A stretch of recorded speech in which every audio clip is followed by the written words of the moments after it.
No! What a question! No, it's amazing. That's wonderful. It's always amazing, especially to put faces to names, maybe with people you've met online but not in person. We finally met Dr. Stash. Which was incredible. Oh my god, I got down on my knees and was like, did you so great.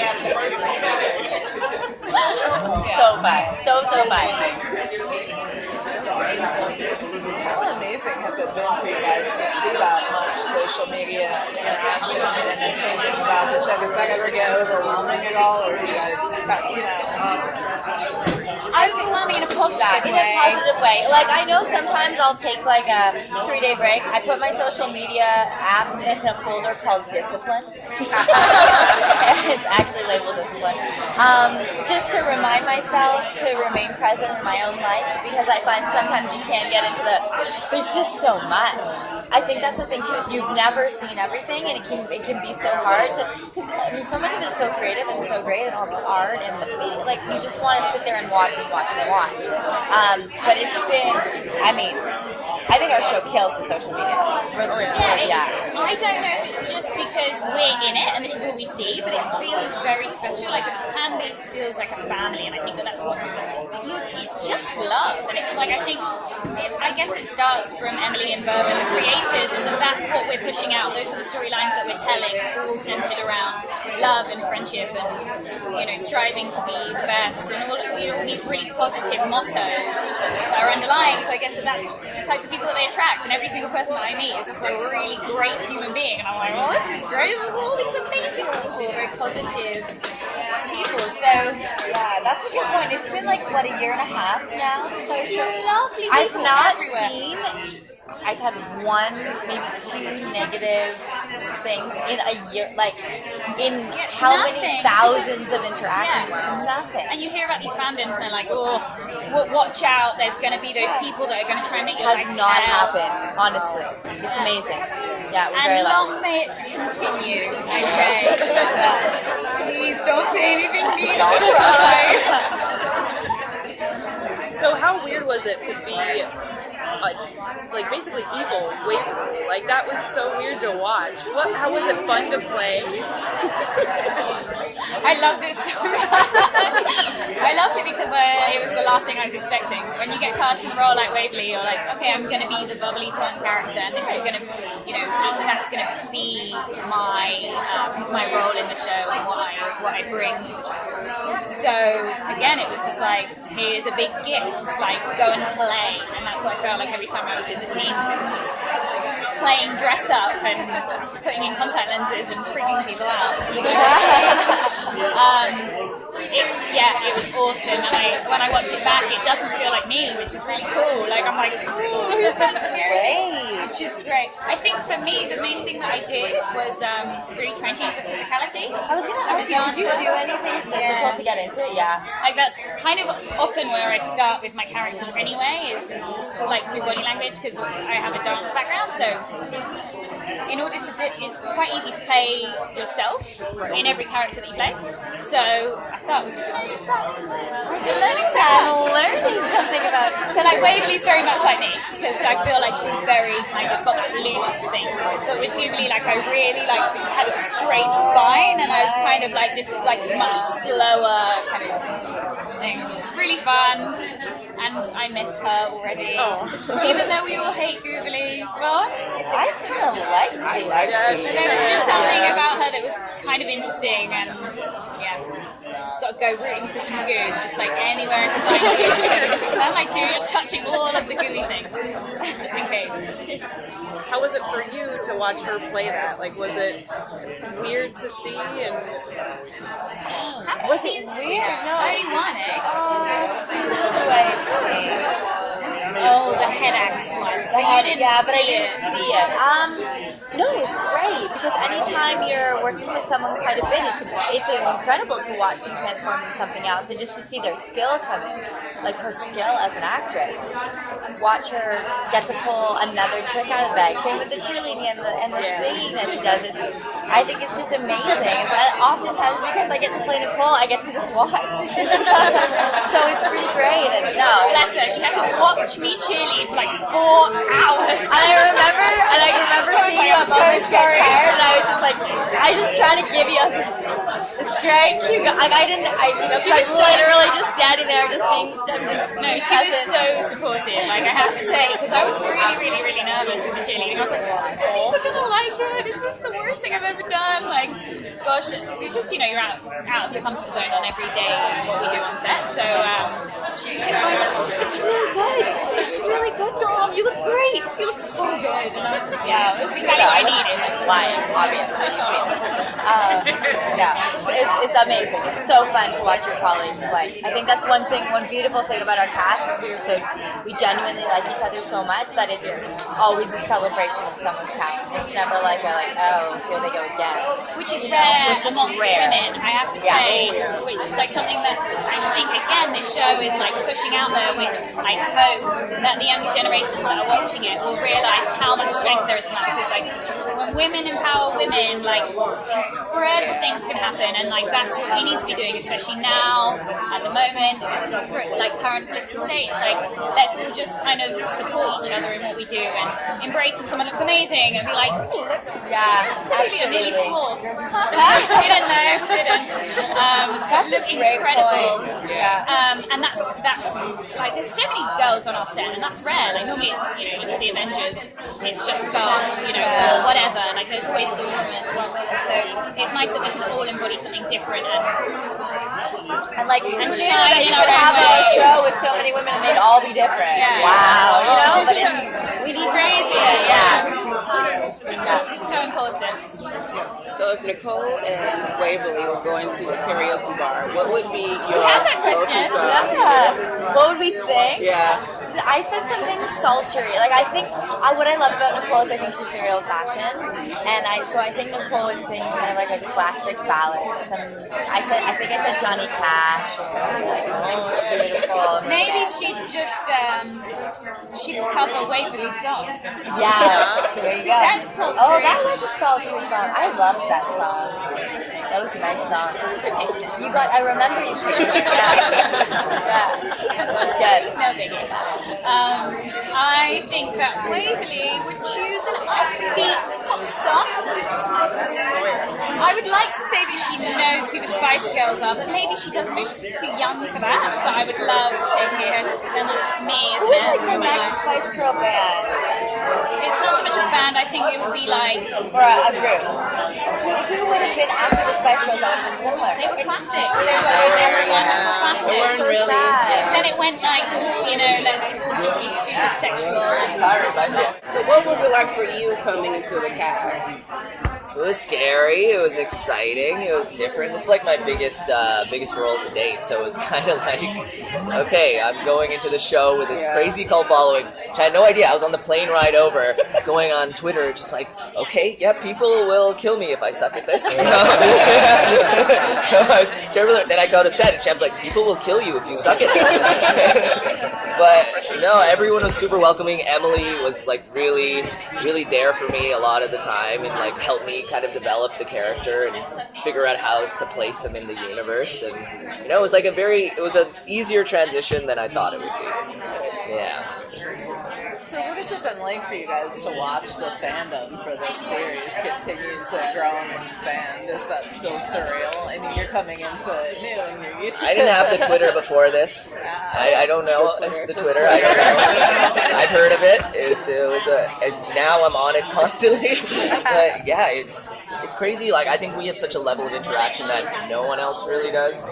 Right? Like we really get out to the fans, and that's like kind of an exciting part because you get to see a reaction. Because typically you're on TV, you don't see a reaction to your work, but it's kind of nice to see that. I'm never used to it. This is still amazing, and seeing everybody here and coming into all of this. And I'm like, a real true story. I'm like, they're probably not going to remember that I'm not there. I'm like, are you kidding me? You were missed. I was like, and then I went on Twitter and I was like, oh my gosh, wow, like you like me, you actually like me. And so no, it's just it really is from a truthful place. It's so flattering and so humbling to know that y'all really, really love us that much, and you guys show so much interest and show up, which is the biggest fear of any artist. Is like you go to a panel and it's empty, and they're like, okay, I guess I suck. You know what I mean? And so it's like the fact that you guys come on out and you show your love and your support online behind the TV, when you watch TV at home and at the panels, man, we really are so grateful for that. So we thank you each and every day.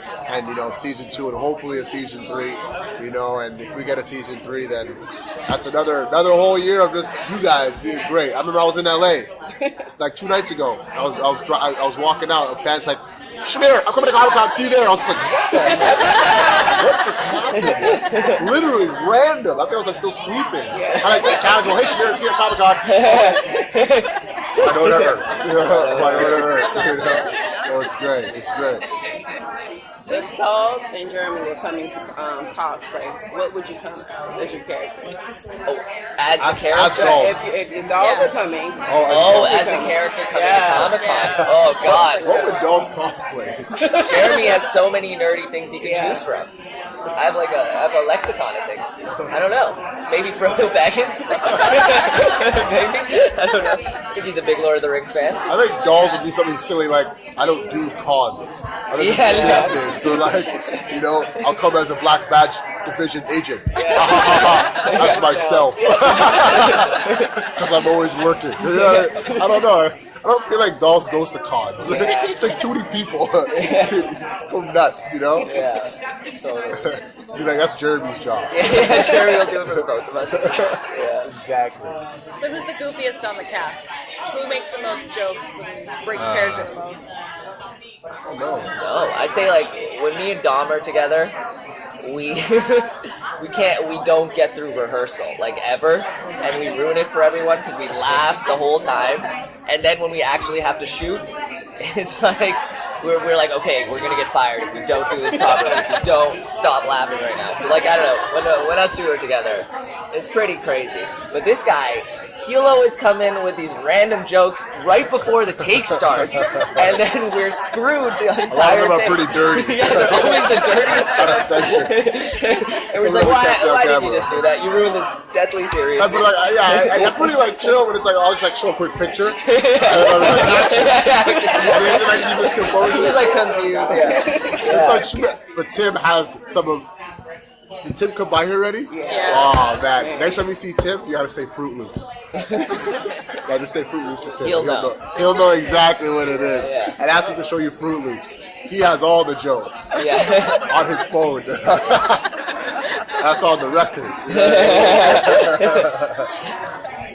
Playing Dolls, do you ever have direction from whoever's directing to kind of take it back because he is such a stoic character and you seem very lively? Do you have to be like, oh, I gotta tone it down? The first season, yes. The first season, I can't stop smiling in 30 seconds, 10 seconds, 5 seconds. I don't know why I'm always smiling. I'm a happy guy. But, I remember that was a major issue first season. It was literally like, Shamier, stop smiling. What are you doing? You gotta stop smiling. And so I just lock in and become Dolls. You know what I mean? And so I do this. And so I'd have to really take a second. And so sometimes I'd be on set and I'd be really serious and be like, what's wrong with Shamier? I'm like, I'm just a character now. And then go back to Dolls. You know what I mean?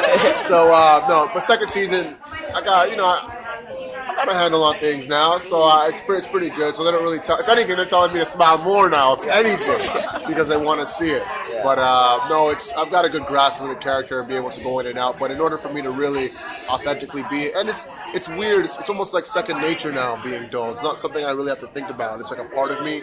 And when the lights and cameras go on, it's like I'm in it. So that's the cool part about working on a character for so long, and hopefully a third season. Funny thing about Jeremy is the minute I stop smiling, I get in trouble. It's not good. Dolls does get a little bit of emotion on his face now whenever he gets close to Wynonna.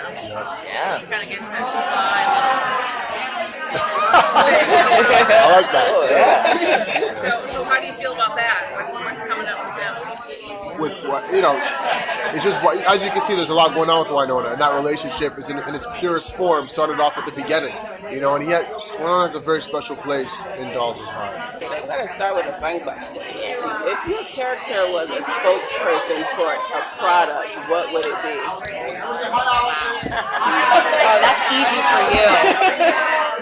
I mean, it is, but it isn't, because you think it'd be Oh, I already something know. old-timey. I'm good. But I had a lot of fun this year playing with the, Doc was on his phone a lot. So I think it'd be actually something futuristic, or I'd like to see, this wasn't your question, but I'm gonna steer it this way anyway, to lean into, like, if there was future stuff coming up, Doc really loved the future stuff. Okay. Like, I'd like to see him, like, sponsor spas. Doc just getting pampered, because he didn't have anything. I've been in a well for 150 years. Came from the old West, where it's like, you know what I mean? He didn't know if he was getting, now he's just getting manicures, pedicures, his mustache done up, a robe, just complete, 100%. So I would say Doc would sponsor, like, some sort of spa, or, yeah. I can't beat that. Like, how am I going to beat that? I think it would just be like tequila or something. You Yeah, know? there you go. Like Don Julio. Yeah. Done. Perfect. Yeah. So being that we're here at Comic-Con, it's like Nerd Central. So what is something that you guys nerd out about? Is there anything you can't get enough of? Legos for me. For me, I'm just a con. I'm a con. I was part of this family from day one. I used to come and do it on the other side, which is why it's so special. I used to go to conventions with my backpack and buy books and go through bins. And like, I'm a comic collector since I'm 10 years old. So for me, this is the best thing ever. I geek out on all of it. I made a tweet yesterday also about. Did you guys watch last night's episode?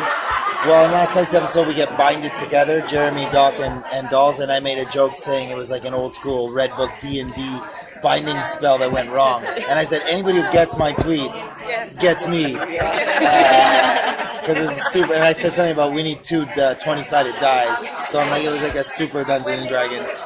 You need to know. Who's your favorite superhero then? Silver Surfer. By far, yeah. What was your favorite comic book that you bought? Fantastic Four 48, because it was the first appearance of the Silver Surfer and Galactus, and that storyline was just everything to me. And I just love the idea of this guy who's kind of lost, and he's doing something he doesn't want to do, and he knows it's wrong, but he doesn't know why he's doing it. And at the end of the day, he's doing it for the woman he loves, and he did everything, sacrificed for her. I don't know. And he's on a surfboard in space. He's like, he's pretty good as far as superheroes go. So what has it been like for you guys to watch the fandom for Wynonna Earp grow? I mean, I'm sure that was still surreal when people are approaching you guys out on the streets and seeing how the different panels fill up and everything. Now it's grown so much. We have by far the most amazing special fandom of any show. I mean of any show, and I mean of the bigger shows. I don't care. I'll say that, and I'll stand by it. These fans are amazing. They're also the only reason we're still sitting here.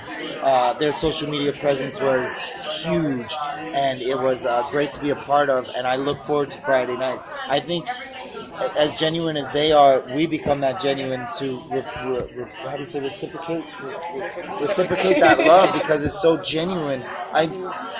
Honestly, 96% of the people that you meet are amazing, and if the 2 little bad apples are a little of that percentage, they're amazing. So, what do you think is coming in to meet these new? No one is throwing food at me.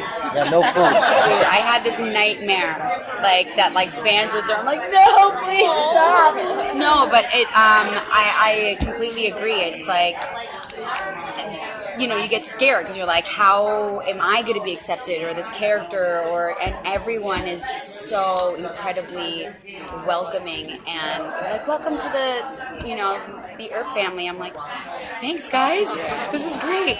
But yeah, it's I was an Earper first. Like, I watched all of the first season and all of the extra stuff on iTunes, and loved the comics and then the show, and me and my dad love westerns, and that's what brought us together, and I grew up on westerns, and having that be a part of, like, it's great. Yeah, the fandom is insane.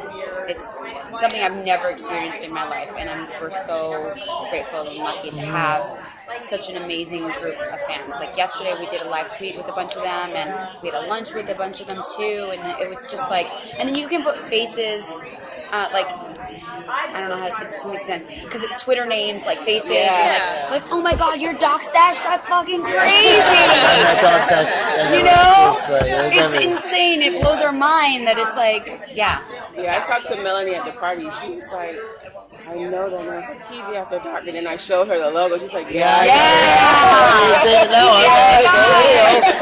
Yeah. See, this is it's so great to like be able to do that. Because we all are behind these computers, and we're connecting on something, and it's so nice that Comic-Con can like everyone just like and you connect in real life.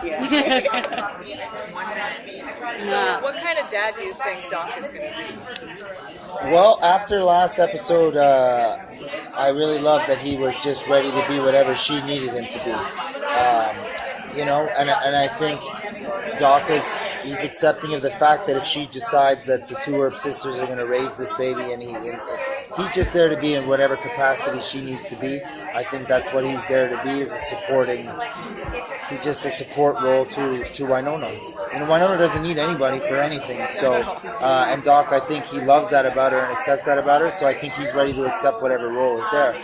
I mean, I don't know now if the baby is his. So that was yesterday's episode. So you know, right now he's kind of dealing with that. And, that was heartbreaking. It's really hard to watch. I bawled. I was like, like stand or something.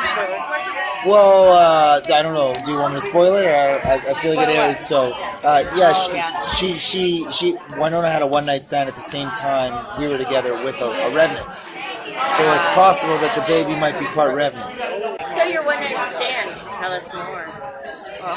That guy like played it really well because I was watching it and I was furious. Like I was like, get this guy out of my fucking face. Like he did it really well, I have to say. I think one of the ways Wynonna deals with problems is drinking sex.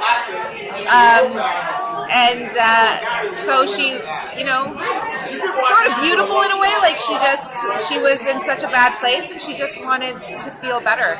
And so she had a one-night stand. Of course, in purgatory, you might want to check the background of the person you're doing it with, and she didn't because she was wasted. And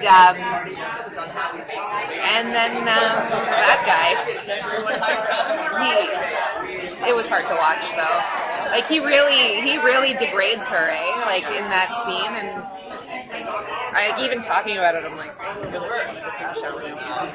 I want to throw punches. Like it makes, as a woman, like, you know, we've all walked down the street and been like, said horrible things to, and it's hard.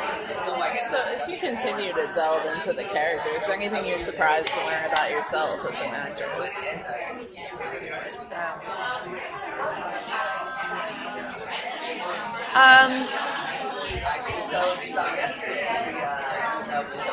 I think that it brings out a lot. It just brings out a lot of insecurities, you know. But playing this character, it's almost like just go with it. Like that's sort of what she is like she's just a bit of a mess, and I just love being able to be honest with that. Like whatever I'm going through, I can just sort of put it into Wynonna. So then I go like, how do you do that with other characters that can't be as flawed, who don't show their flaws as well? It's an interesting sort of evolution as an actor to go, okay, well, then what do I do with, you know, because it is really liberating to be able to put your flaws on your sleeve and just be like, this is it, take it or leave it. Yeah. It's got to be therapeutic. It's very therapeutic. But it's also Yeah, you sort of do. You wish you could toughen up a bit, whatever that means. You know, like that stereotype of just like, you know, I teared up at another table and like immediately I was like, just fucking man up, man. Like, and so there's always that battle of, you know, it's always that internal struggle. Ask you the same question I asked him. If Wynonna was a spokesperson for a product, what would it be?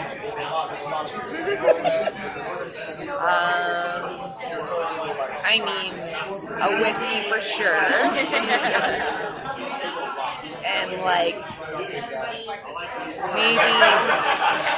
maybe just a good pair of shit kickers. Yeah, just like whatever she used to fight in like Barrel balls, you know. Yeah. Those boots. She'd be like, these were great. I will tell you how many people I kicked in the nuts. Yeah. Going back a couple of episodes from airing, how much fun was it for you as an actress to portray Wynonna as a demon, being possessed? Well, a lot of credit goes to April Mullen, who directed that episode, because the first thing she said was like, I just want you to have fun with her. And then I was like, oh, I hope I have enough fun. Like, I got all actory about it. And then she was so cool, because I would do something, and she'd be like cackling in the background, and I'm like, okay, well, I guess that was fun. So then it was just so liberating. So then I just got to be a disgusting human being. Like, Dom's vegan, and I loved the rat scene, because I just got to mess with her so bad.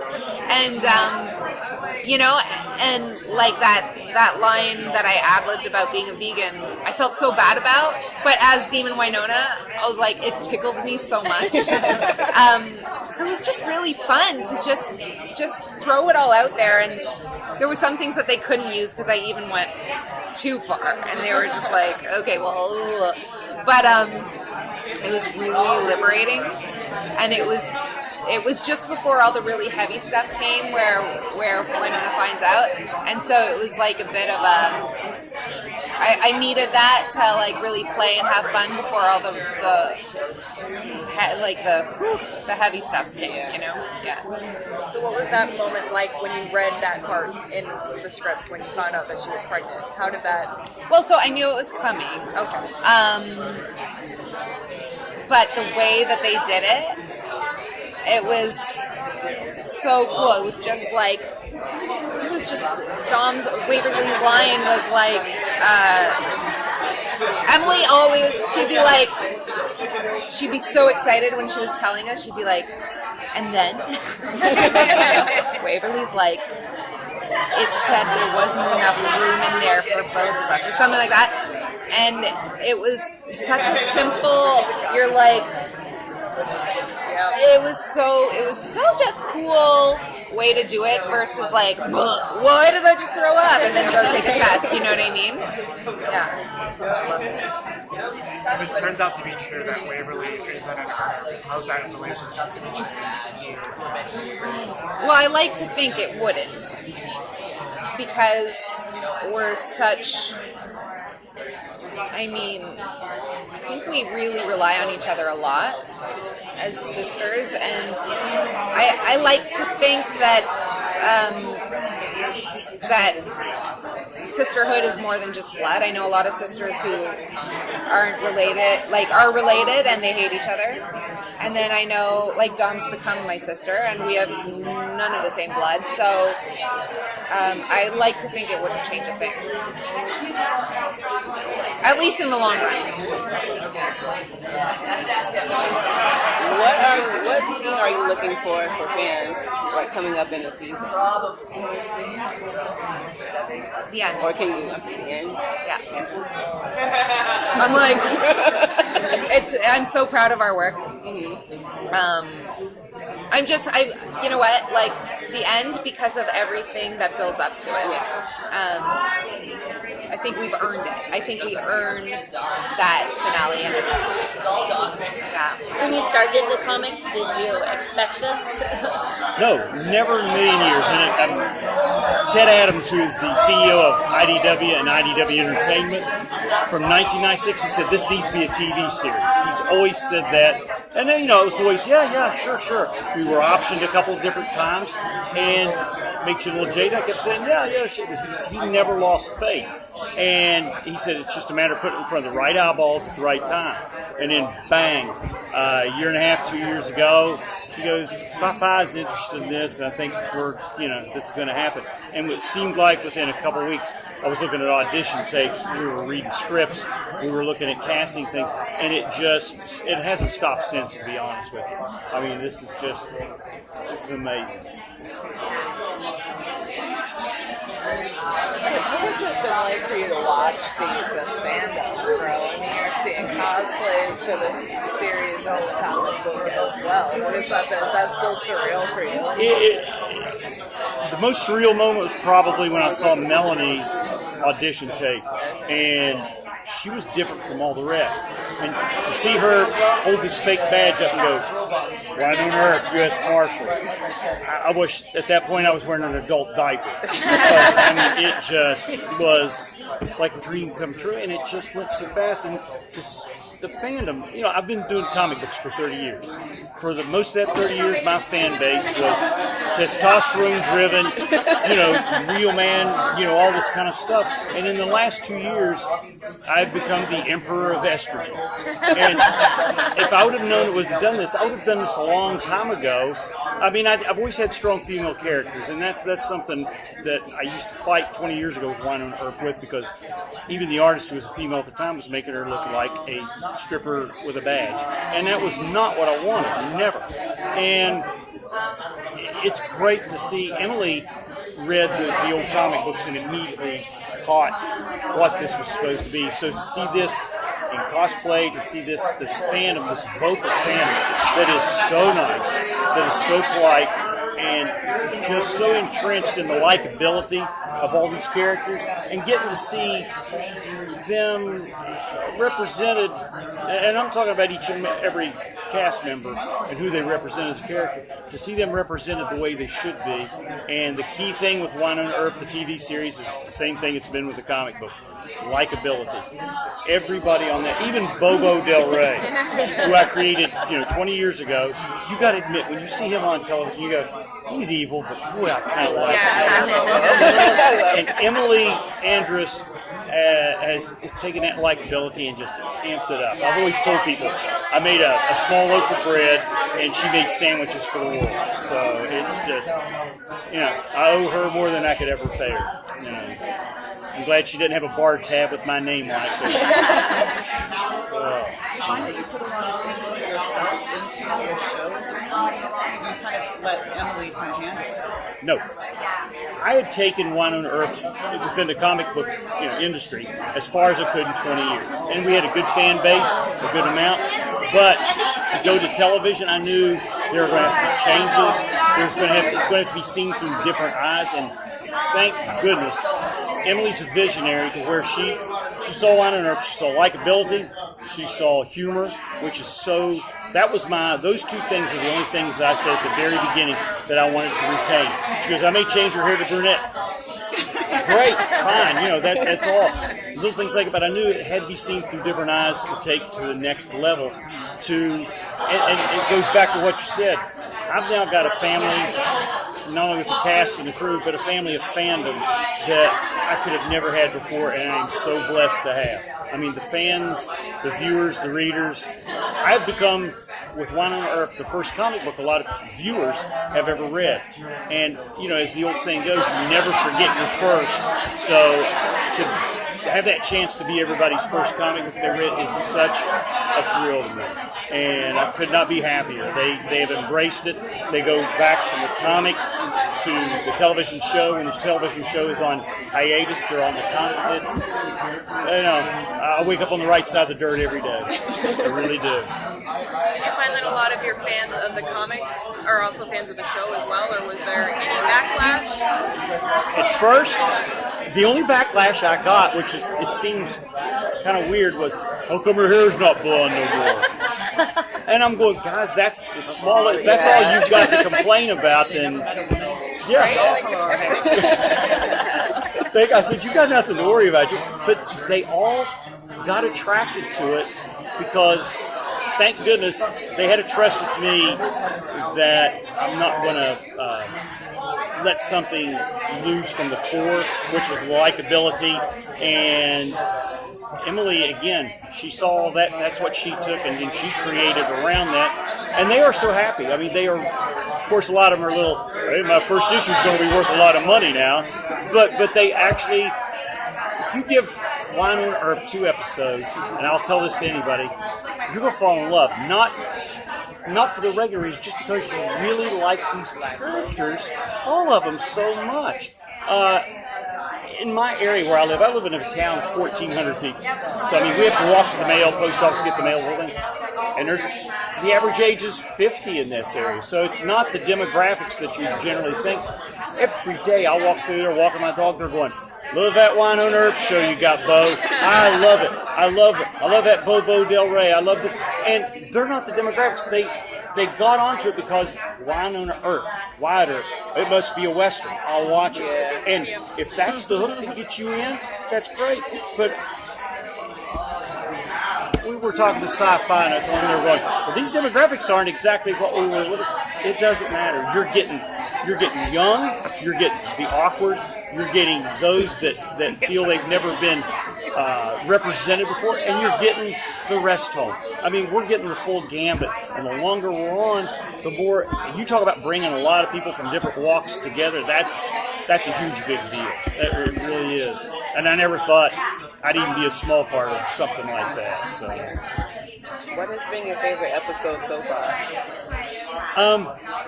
The one last night was pretty good. I mean, it covered everything. To see Katherine playing hot, drunk, was hilarious because Kat is really funny. I mean, as an actress, and I think they're going to finally give her a chance to do some of this. She was great. Varun, who plays Jeremy, my wife, who her back is out, she's in the hotel room last night. I'm sorry, I can't go to this. She watched it on her iPad. Anytime Varun was on there, I could hear her laugh. And I thanked him this morning. I said, you made her laugh through all the pain. I said, this is huge. But probably my favorite scene out of everything that they've done, there's two. And that was in the first season where Waverly and Wynonna are around the campfire in front of the homestead, and Doc is putting up the mailbox. That, to me, was a beautiful scene. And the other one is Bobo and Doc in the trailer park when they made that deal with the devil. The spoiler of last night. Oh, Doc yes. might not be the dad. I know. How did Tim feel about that? Did you make him cry? Sad. Yeah, exactly. Yeah, he might have. Someone had like whatever he had. I want. Just kidding. Yeah, Doc might not be the dad, or is he, or not, or maybe I don't know. What? Look over there. He has to be. He has to be. I like your conviction. Yeah. I'm just going with it. Even okay. If he's not. That's what I think. I think I really love that line where Doll says to him, "You're the father because we need you to be the father." I think that's it, right? I think everybody has to be the father in a weird way. They all have to do this together, so that's really important. Thank you. But no comment. So how is it adapting from the comic to the show? What has that process been like? You know what? It can definitely go both ways, and we've all seen examples where the creator's like, I take my name off this project, you destroyed my beautiful words. Beau may say that, but he's such a delightful person, and I could not have asked for a better process, so to speak. I mean, one thing that helped is like, the comic is definitely its own beast, and it was from the 1990s, and she's kind of wearing like bandages over her boobs to fight mummies, and I'm like, it's Calgary in February, I might wear like one more t-shirt. But he was so open, and so was IDW, about developing just a new world. I just really wanted it to be about sisters. I wanted to bring in Doc Holliday, Nicole Hahn, obviously, Dolls, all of them. And now it's so symbiotic because Beau has taken those characters from the TV show and is writing comics. I don't know if you know this, but he's written a comic with both Melanie and Tim, and they're excellent. Like, they're gonna take my job. I'm like, you're already good looking. Just sit over there and be beautiful. So it's been a dream, and we always say, like, if you love Wynonna Earp, it's two separate worlds. Do you know what I mean? Where you could just get more of it, but they're not necessarily canon to each other. What has it been like for you to watch the fandom grow? It's been a dream come true. Like, I know people say that, but like, this show is all fandom, right? It really is. Like, I say this a lot, but in first season, we were kind of like running around in the woods, and people are like doing these skits, and we're like, is there even film in the camera? Like, it's so weird. We filmed the whole first season, and then we're like, are people gonna get this? It's so weird. And like, I knew the cast was crazy, but it's just sort of a weird sell. So it has honestly been the professional joy of my life to see this fandom grow. I'll get all emotional. I think also like the fandom reflects what we're trying to do with the show, which is it's so warm and inclusive and respectful. It's a dream come true.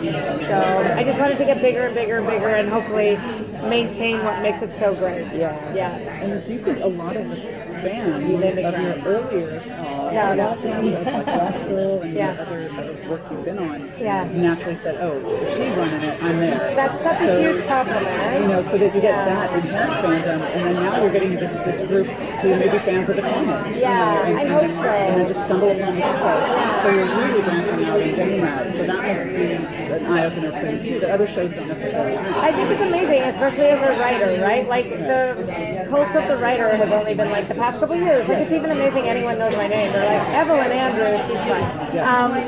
So yes, it's been a huge joy. Lost Girl changed my life. It really showed me what you could do in genre, especially just like from a female perspective, and how you could kind of sneak all these positive female characters in and make it super feminist, and then be like, look, monsters also. It's sexiness. But this one, I love Lost Girl, but very respectfully, that was created by Michelle Lavretta, who does Killjoys. So this one really feels like my baby, which I'm so proud. Anything that gets you to the show is fun. If you like cowboy hats, if you're into goo, if you really like tentacles, way hot, way not, Walcott. I'm just making ones up now. We'll take you all. That's kind of what I like. But it has been incredible. So thank you for saying that. I hope they come for whatever reason they come for. I hope they stay for Melanie, because I think she's extraordinary. It's been like the nicest fandom. Because I work social media for Susie After Dark. Oh, nice. And I've never seen people arguing. I just always see everybody just. And whatever your ship is, people that's a good ship. We like that ship too. Like, it is. I mean, I really hope we can keep that. I think with success comes the occasional whatever. But because we've set that tone, I feel like the hardcore, the original, so to speak, first generation will keep that tone. So, you remind me of that if we get to go 10 seasons and I'm here and I'm like a total diva and I throw coffee in your face, knock over all the cameras. Wow, that happens fast. What we need to do is start throwing out those ships and let our fans put them together. Oh, sure, they do. Well, all the time. I'm like, is Gooberly and Dolls' ship? I'm like, I don't even know anymore. And then next day it is. I got told I'm not allowed on Tumblr because some of the fans are like, that's the safe space where we could be really weird. And I'm like, okay, go forth and make weird mashups. That's fine.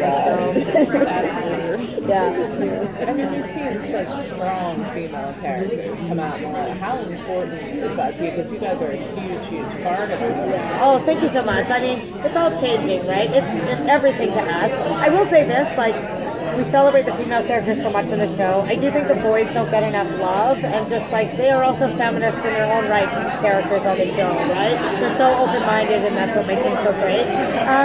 It's a blessing, but that's what genre has done since Star Trek, right? It just imagines a world often that's more hopeful and inclusive and what have you. But what a year 2017 has been, given the political landscape. Like, whatever's happening in the White House, I really don't know. You know, we see this appetite for like Wonder Woman and sure, Wynonna, all this stuff. Like, women are killing it, and I think that makes my heart happy. It gives me hope.